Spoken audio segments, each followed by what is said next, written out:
ngày nay khang nên trongវិញគឺចុះត្រជាក់ណាស់បងប្អូនចាហើយខាងបងប្អូនវិញចុះត្រជាក់ដូចខាងនាងខ្ញុំអត់ថាហើយថ្ងៃនេះដែរក៏កូនអត់បានទៅរៀនថ្ងៃពួកយើងក៏នាំគ្នាធ្វើមាន់អាំងអីនៅក្រោយផ្ទះអីចឹងបងប្អូនហើយនេះមាន់របស់ខ្ញុំគឺខ្ញុំប្រឡាក់បំពងម្ទេសជាមួយនឹងទឹកឃ្មុំអីចឹងបងប្អូនហើយនេះទឹកជ្រលក់ជាងសម្រាប់ជ្រលក់ទៅបងប្អូនថ្ងៃនេះខ្ជិលទៅផ្សារក៏ធ្វើមាន់ធ្វើអីទៅហើយមានប្រហុកក្រងប្រហុកឆៅយើងច្រាមដាក់ក្រងដាក់សណ្តែកដីដាក់អីពីថាអូឆ្ងាញ់មែនតើបងប្អូនហើយឃើញសខ្ញុំច្រាមដាក់នោះគឺទៅដោះគោខាប់អីចឹងហើយនេះលក់របស់ខ្ញុំគឺមានតែប្រហែលមុខនេះឯងបងប្អូនប៉ុន្តែអូជាតិមែនតើបងប្អូនគូផ្សំជាមួយនឹងអាកាសធាតុមេឃត្រជាក់ខ្យល់ត្រជាក់អីចឹងទៅហើយយើងមកអាំងមាន់អាំងអីនៅក្រោយផ្ទះអីចឹងបងប្អូនមានរឿងមានអីអូនិយាយពីថា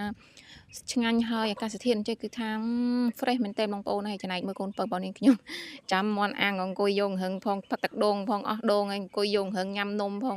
តម្រាំចាំមាន់ឆ្អិនមាន់អីអញ្ចឹងបងប្អូនហើយនេះអាកាសធាតុគឺក៏ទេសភាពនៅក្រោយផ្ទះបងនេះខ្ញុំអីអញ្ចឹងបងប្អូនតម្រាំតែភ្លើងយើងកាត់យើងអីទៅយើងដាក់អាំងមាន់អាំងអីអញ្ចឹងបងប្អូននិយាយពីថាអូយផ្សាយមកហុយតិចនិយាយពីថាឈ្ងុយនឹងអាមាន់និយាយពីថាជាតិណាបងប្អូនហើយនេះប្រហុកហើយនឹងបន្លែរបស់នាងខ្ញុំបងប្អូនហើយឃើញតែកជីកឆតនោះគឺថាភ្លក់បងប្អូនអើយតម្រាំមាន់ឆ្អិនគឺថាជ្រលក់ភ្លក់រហូតតែនេះឯងហើយនេះមាន់របស់នាងខ្ញុំនិយាយពីថា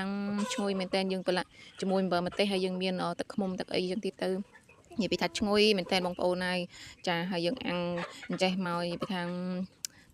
មើលទៅជាតិមែនតើបងប្អូនហើយនឹកឃើញចង់ញ៉ាំម្ដងទៀតបងប្អូនចាហើយនេះបន្ទាប់ពីយើងអាំងចុះអាំងឡើងគឺយើងកលាត់អញ្ចេះឯងបងប្អូនយើងអាំងទាំងមូលអញ្ចឹងទៅបងប្អូនមាន់នោះហើយមាន់ស្រែមាន់យើងចិញ្ចឹមខ្លួនឯងយើងនិយាយថាអូយជាតិមែនតើហើយនេះ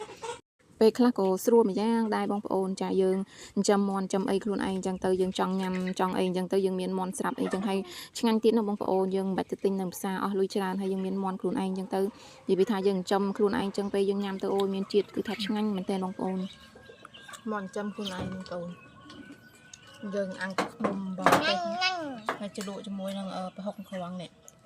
បាញ់ចាត់មួយសិន